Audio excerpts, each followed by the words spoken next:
सकता है। बताएंगे कैसे भूदेव हमारी रक्षा करेंगे, पहले ये रिपोर्ट देखिए। भूकंप के झटकों से फिर हिली धरती। तिब्बत और पापुआ न्यू गिनी में आया भूकंप।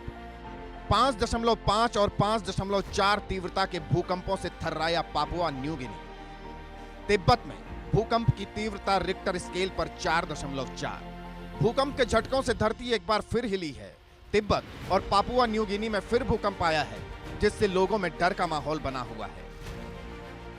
तिब्बत में जनवरी महीने में आए विनाशकारी भूकंप के बाद हर रोज भूकंप आ रहा है, जिसकी तीव्रता 4 से 5 के बीच रहती है। दोपहर आए भूकंप की तीव्रता रिक्टर स्केल पर 4.4 मापी गई। इसका केंद्र धरती के नीचे 10 किलोमीटर की गहराई में था। वहीं पापुआ न्यू गिनी में भी फिर भूकंप आया है। भूकंप के झटकों ने लोगों के दिलों में दहशत फैला दी है। 5.5 और 5.4 तीव्रता के भूकंपों से हिले पापुआ न्यू गिनी के लोग घरों में रहने से डर रहे। तिब्बत और पापुआ न्यू गिनी भूकंपीय गतिविधियों के लिहाज से संवेदनशील क्षेत्र माने जाते हैं। इन क्षेत्रों में टेक्टोनिक प्लेट्स की हलचल अक्सर भूकंप का कारण बनती है। तिब्बत में इंडियन प्लेट और यूरेशियन प्लेट की टकराहट होती है, तो पापुआ न्यू गिनी में भी पैसिफिक प्लेट की हलचल का असर होता है। फिलहाल तिब्बत और पापुआ न्यू गिनी में भूकंप से किसी तरह की बड़ी हानि नहीं हुई है, लेकिन वैज्ञानिकों का मानना है कि लगातार आ रहे हल्के झटके भविष्य में किसी बड़े भूकंप का संकेत हो सकते हैं।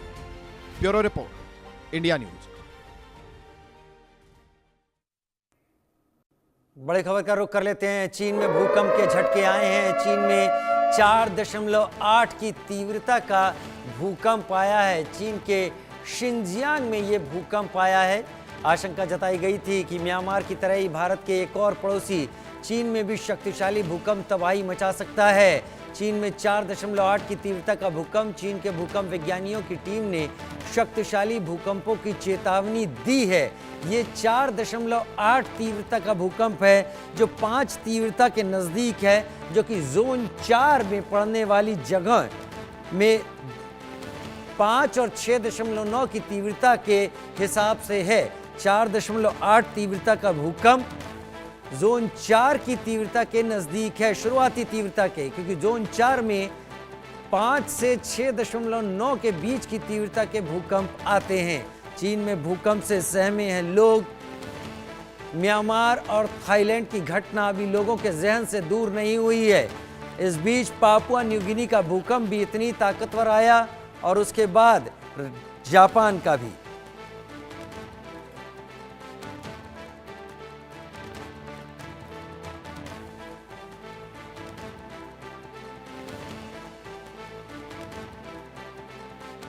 और अब आपको बताते हैं कि कैसे भूदेव ऐप से भूकंप से बचा जा सकता है। भूदेव ऐप भूकंप से पहले आपको अलर्ट कर देगा। उत्तराखंड सरकार और IIT रुड़की ने इस ऐप को विकसित किया है। भूकंप से 15 से 30 सेकंड पहले ये अलर्ट आ जाएगा। 169 सेंसर, 112 सायरन से जुड़ा ऐप चेतावनी भेज देगा। जब भूकंप आता है तो उसमें से 2 तरह की तरंगें निकलती हैं। प्राइमरी या पी वेव्स, ये तेज गति से चलती हैं, नुकसानदेह नहीं होती। सेकेंडरी या एस वेव्स, ये धीमी होती हैं लेकिन ज्यादा खतरनाक होती हैं। 5 या उससे अधिक की तीव्रता के भूकंप की स्थिति में अलर्ट आपके पास आ जाएगा। अभी फिलहाल ये केवल उत्तराखंड में ही काम करेगा। भूकंप का पूर्वानुमान संभव नहीं है, लेकिन ऐप की मदद से बचाव जरूर संभव हो जाएगा। लोग ये भी कह सकते हैं कि 30 सेकंड का समय काफ़ी नहीं है, लेकिन फिर भी बहुत सारे लोगों के लिए ये समय भी काफ़ी होगा खुद को बचाने के लिए। लेकिन अब एक और बड़ी खबर का रुख कर लेते हैं। बड़ी खबर आ रही है चीन के बाद अफगानिस्तान से, जहां पर फिर से भूकंप आया है। अफगानिस्तान में 4.4 तीव्रता का भूकंप आया है। जी हाँ, इससे कुछ दिन पहले भी अफगानिस्तान पाकिस्तान बॉर्डर पर भूकंप आया था।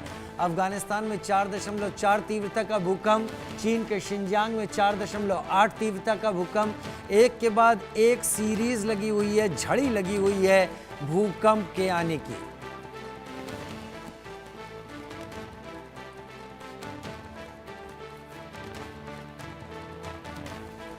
अनिल सूद सर हमारे साथ जुड़ गए हैं पर्यावरणविद के तौर पर, और डॉक्टर ए.के. बियानी भूवैज्ञानिक के तौर पर जुड़ गए हैं। Doctor A K. बियानी हमारे साथ पहले भी जुड़ते रहे हैं। Doctor A K. बियानी, सबसे पहले आपका ही रुख करूंगा। हम तकरीबन रोज बात कर ले रहे हैं और आज बात करते वक्त भी 2-3 जगह भूकंप आ गए हैं। इस बार 4.5 से ऊपर या 4.5 के करीब के भूकंप आए हैं। आज की तारीख में मैं क्या समझूं, आम आदमी क्या समझे, भूकंप अब क्यों आ रहे हैं? देखिए, जहाँ तक भूकंप आने के सवाल है, ये तो लगातार आते रहे हैं और आते रहेंगे। और जहाँ तक कम तीव्रता के भूकंप हैं, वो बहुत ज़्यादा नुकसान नहीं पहुँचाते या मामूली से वो हलचल करके चले जाते हैं। परंतु हमारे लिए चिंता का विषय है वो अधिक तीव्रता के भूकंप हैं, जिनके बारे में अभी प्रेडिक्शन नहीं कर सकते हैं। परंतु जो उत्तराखंड गवर्नमेंट का भूदेव ऐप है, उससे कम से कम 15-20 सेकंड का भी अगर टाइम मिलता है, तो जो आदमी अपने आप ऐसी जगह पर खड़ा है जहाँ पर उसको बचने की संभावना है, तो वो निश्चित रूप से उसका उपयोग करेगा और काफ़ी कुछ हद तक वो अपने आप को सुरक्षित कर लेगा। तो अभी ये शुरुआत है, पर हो सकता है भविष्य में और अच्छे ऐप आ जाए या और अच्छी टेक्नोलॉजी डेवलप हो जाए, जिसमें थोड़ा अधिक टाइम हमको मिल जाए। पर जहाँ तक ये लगातार आने की बात है, ये तो एक प्राकृतिक प्रक्रिया के तहत आ रहे हैं। और जो बड़े भूकंप होते हैं, उनसे अधिक नुकसान होता है। और ये कंपेयर करना कि 4 और 5, इसमें जस्ट 1 नंबर का अंतर है। परंतु जब एनर्जी रिलीज होती है भूकंप से, तो वो कम से कम 32 गुना अधिक होती है।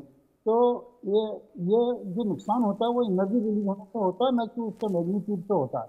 मैग्नीट्यूड तो हमको सिर्फ ये बताता है कि भूकंप की साइज क्या है, कि वो कितना उसमें ग्राउंड में मोशन हो रहा है। परंतु जो नुकसान होता है वो एनर्जी रिलीज होने से होता है। और एनर्जी रिलीज का फार्मूला अलग है। वो एक से दूसरे में जाते तो 32 गुना अधिक, दूसरे से पहले से तीसरे में जाएंगे तो 1000 गुना से अधिक हो जाता है। तो इस तरह की जो सीक्वेंस चलती है वो ज़्यादा खतरनाक हो जाती है। जैसे जैसे तीव्रता बढ़ती जाती है, मैग्नीट्यूड बढ़ता जाता है। तो हमें इस मैग्नीट्यूड को ध्यान में रख के काम करना चाहिए कि इससे कितनी एनर्जी रिलीज होगी, और उस हिसाब से हर जगह का एक फिक्स भी रहता है कि यहाँ पर इतनी ही तीव्रता का आएगा या इससे अधिक भी आ सकता है। क्योंकि छोटे छोटे भूकंप आते हैं, हो सकता है कि ये किसी बड़े भूकंप के फोर्स आक्स हों, परंतु ये लगातार इस क्षेत्र में आ रहे, तो ये संभव नहीं कि सारे के सारे क्षेत्र में एक साथ 8 का या 8.5 का भूकंप आएगा। 1-2 जगह हो सकता है कि कहीं ये एनर्जी रिलीज हो, परंतु पूरे के अफगानिस्तान से लेकर हम चाइना तक की बात करें या जापान तक की बात करें या पापुआ न्यू गिनी की बात करें, तो एक साथ एक ही जगह पर भूकंप जनरली होते नहीं है। क्या जमीन के अंदर बड़ी हलचल तो नहीं मच रही है डॉक्टर ए.के. बियानी? डेफिनेटली मच रही है, हलचल डेफिनेटली मच रही है, क्योंकि जो प्लेट का सिस्टम है वो कंटिन्यूसली ऑपरेट करता है। और ऐसा नहीं कि ये किसी टाइम बंद होता है। हाँ, पर ऐसा होता है कि जब प्लेट मूव करती है तो जरूरी नहीं है कि वो तुरंत लगातार खिसकती रहे, वो एक दबाव क्रिएट करती है। और जब दबाव एक सीमा से अधिक हो जाता है, तब ये एनर्जी जो रिलीज होती है, तब उसके कारण भूकंप आते हैं। तो होता क्या है कि काफ़ी समय तक तो किसी क्षेत्र में प्लेट निष्क्रिय रहती है, यानी उसके ऊपर दबाव इकट्ठा होने देती है, और वो सीमा आगे क्रॉस होती है, उस वक्त भूकंप आते हैं। तो ये छोटे छोटे जो भूकंप आते हैं, ये माइनर एडजस्टमेंट है। मेजर एडजस्टमेंट तो जब होता है जब बड़ी मैग्नीट्यूड का भूकंप आए, 7 या 8 या 9 का भूकंप आए, तो उसमें मेजर एडजस्टमेंट होता है। ठीक है, अनिल सूद पर्यावरणविद मेरे साथ इस वक्त जुड़े हुए हैं, और आज मुझे अपना पैनल वाकई, क्योंकि आप एक भूवैज्ञानिक हैं, अनिल सूद जी पर्यावरणविद हैं। अनिल सूद जी, पर्यावरणविद होने के नाते आ रहे तमाम भूकंप आपको क्या इन्फ्रेंस ड्रॉ करते हैं? आपका एनालिसिस क्या है? भूकंप एक के बाद एक क्यों आ रहे हैं? Sir, doctor A K. बियानी से मैं बिल्कुल सहमत हूँ। ये जो छोटे छोटे भूकंप हैं, ये तो लगातार आते रहते हैं। कई बार तो 2 से कम तीव्रता के भूकंप आते हैं जिनका हमें पता नहीं चलता। मुश्किल तब खड़ी होती है जब 4 रिक्टर स्केल से ऊपर का भूकंप आता है।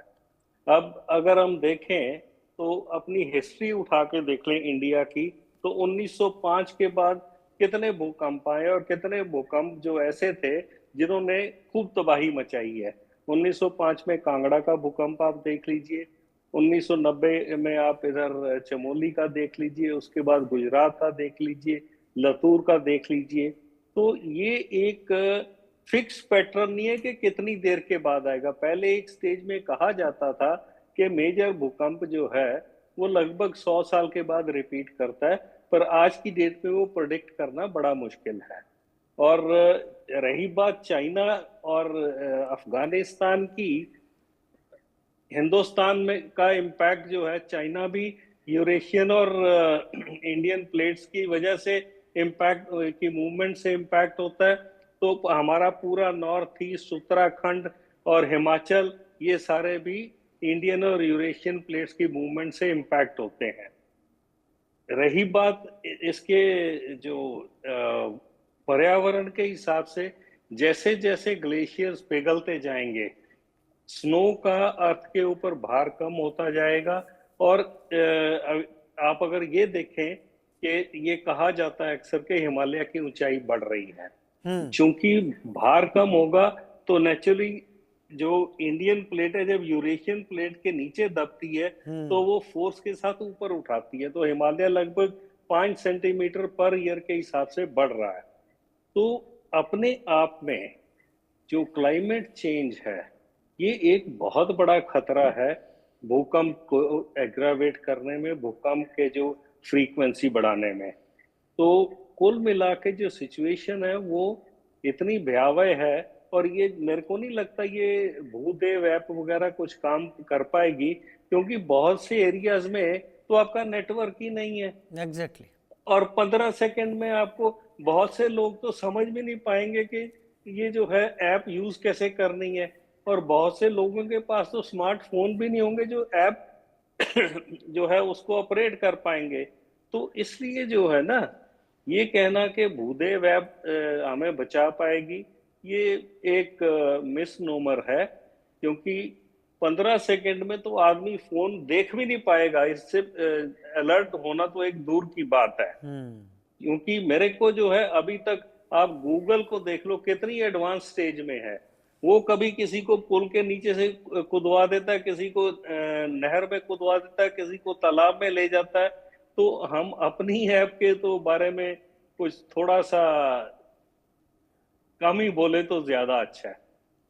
डॉक्टर ए के बयानी, क्या टेक्नोलॉजी हमारे बचाव के लिए आगे आ सकती है, और आ सकती है तो किस रूप में आ सकती है भूकंप के इन खतरों के बीच में?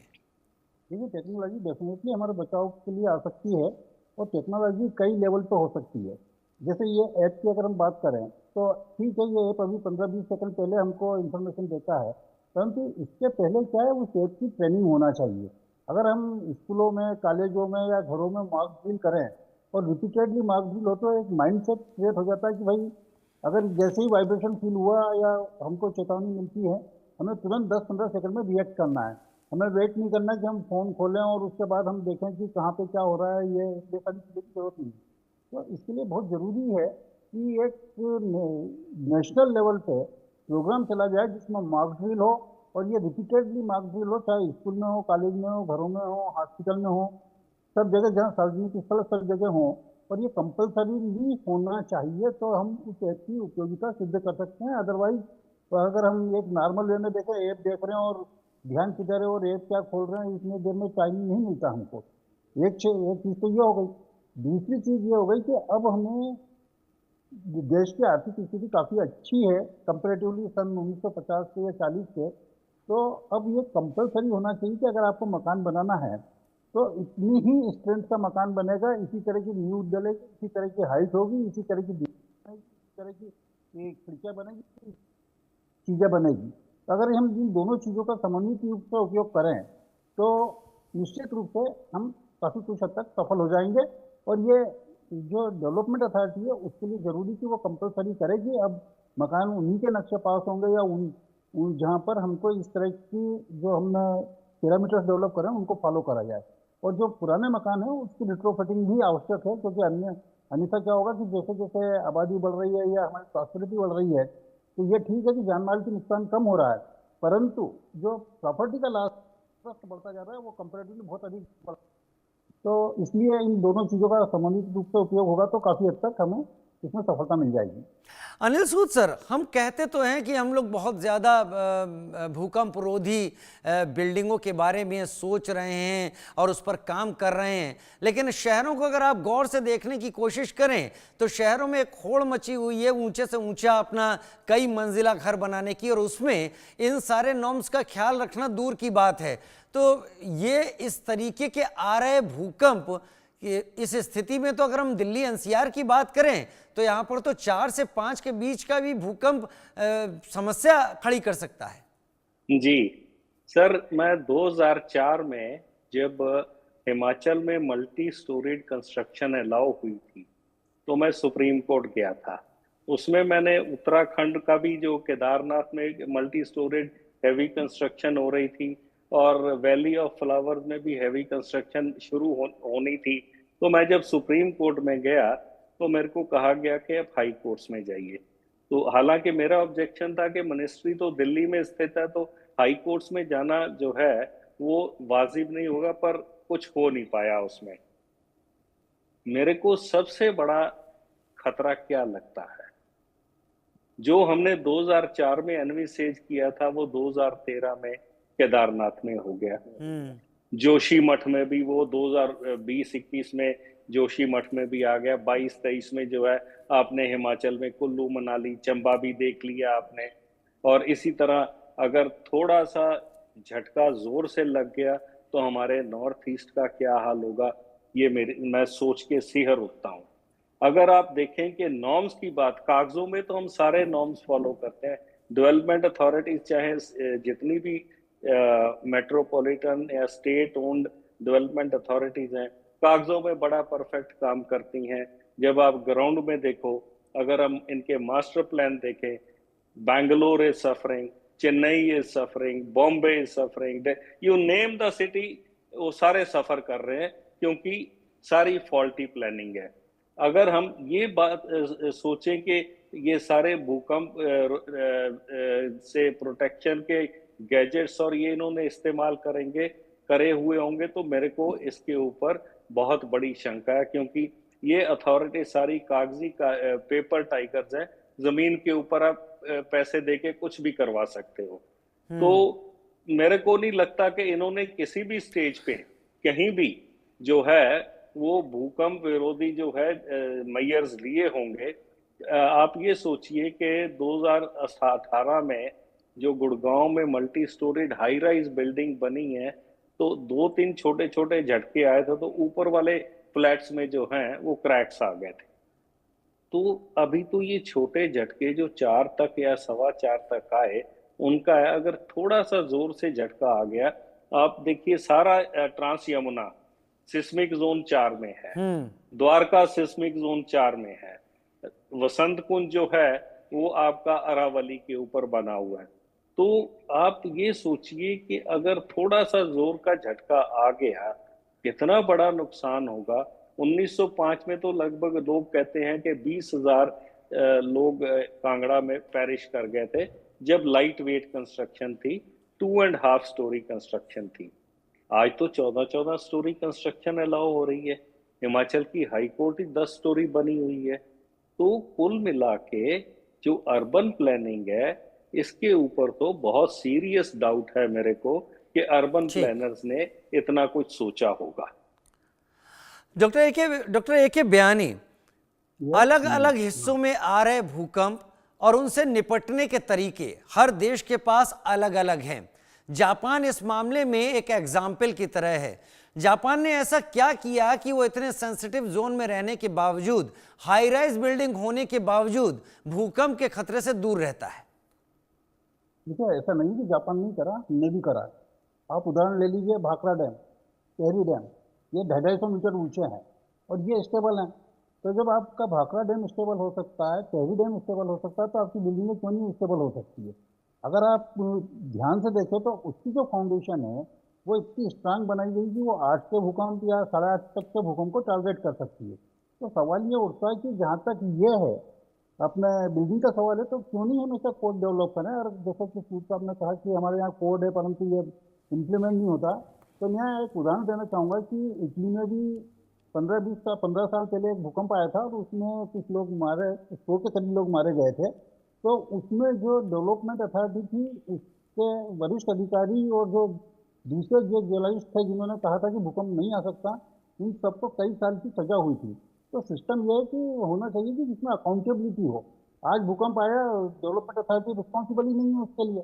तो जिसने नक्शे पास करे हैं या जिसके साइन से नक्शे पास हुए हैं, जिन्होंने इन्वेस्टिगेशन करा है, अगर उनको हम अकाउंटेबल कर दें और उसके साथ उनके साथ सजा का, स्ट्रिक्ट सजा का प्रावधान हो, तो आप देखिए थोड़े टाइम में स्थिति सुधर जाएगी।